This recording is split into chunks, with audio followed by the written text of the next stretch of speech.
En ce moment, je suis en train de travailler sur une suite de trois portraits, trois petits portraits qui sont un peu différents des autres parce qu'il m'arrive de faire des portraits des gens qui m'entourent, qui passent à la maison de manière assez régulière sur des formats carrés, toujours les mêmes.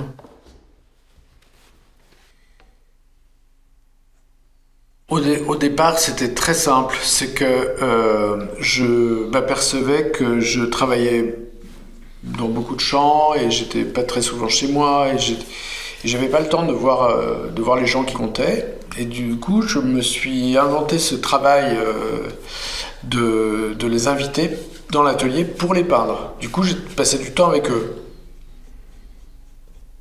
Mais il y a trois portraits qui étaient un petit peu différents parce que je les fais de mémoire, c'est-à-dire à partir de dessins ou d'aquarelles ou de simples souvenirs.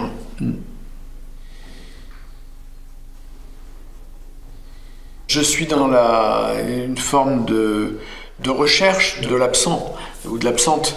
Donc je vais continuer, je n'arrive pas à m'arrêter en fait, je continue à travailler sur la peinture pendant longtemps.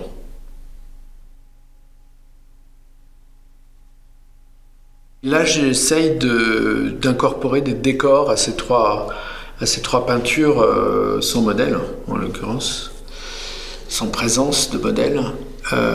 Et donc, je me sers des monotypes, notamment, de ces petites empreintes que je fais depuis l'enfance pour incorporer des décors dans ces peintures de portraits.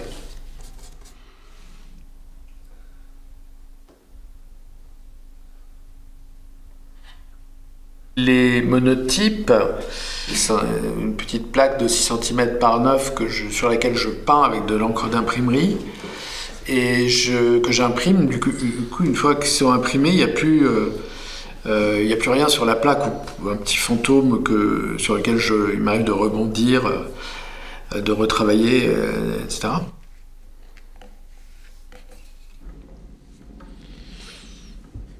Il y a eu quelques publications des monotypes, notamment un livre dans lequel j'ai recueilli un certain nombre d'empreintes du même format, 6 cm par 9, que j'avais intitulé « Film ».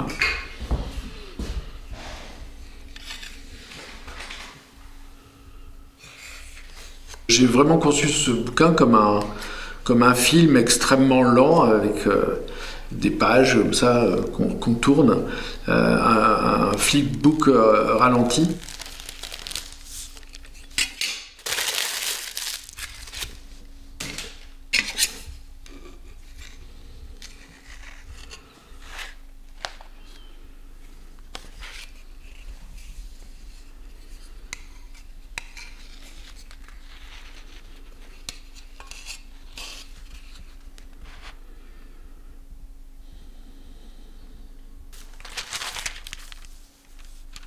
J'observe que ma peinture, que les monotypes, que la plupart des champs que j'expérimente, que j'explore, ça a à voir avec le temps, avec la mémoire, avec la représentation d'une présence ou d'une absence, d'une revenance.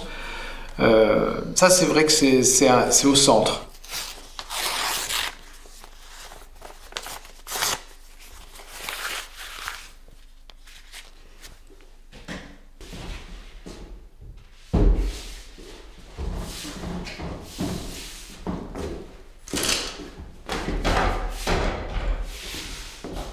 Et puis, il y a cette série de grands tableaux dans lesquels je réfléchis d'outils à la main, quoi. Je peins du texte, je couvre le texte de couleurs, puis je remets des choses.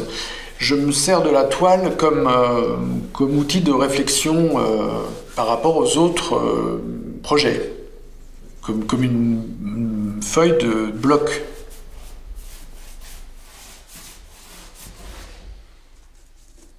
Donc ce qui se passe, c'est que toutes ces influences picturales se mélangent, plus le texte, etc.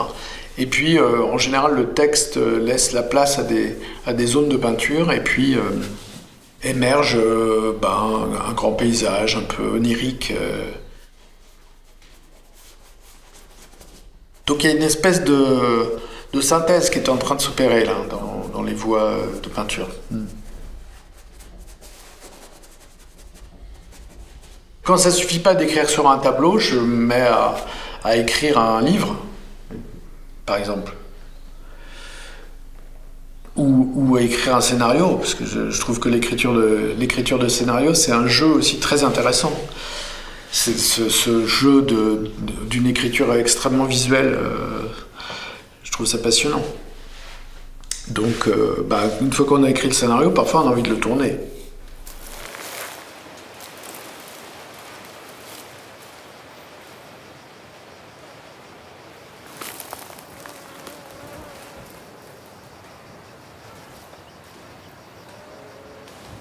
Alors le cinéma convoque comme ça la mémoire de ce qui est passé. Enfin, moi je pense à l'invention de Morel ou aux machines de Raymond Roussel qui remontent dans le temps et qui reproduisent et qui revivent, qui rejouent, Donc ça c'est vrai que c'est plus un processus, disons, qu'un sujet peut-être, je sais pas si c'est mon sujet.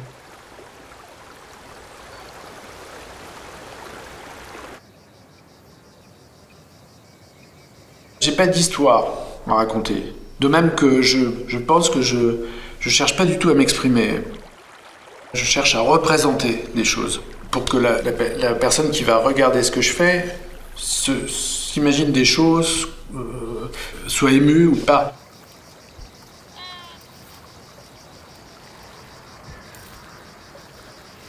Maintenant, je m'aperçois que ce que je fabrique, ça dépend beaucoup de l'endroit où je me trouve et comment je m'y retrouve, en quelque sorte.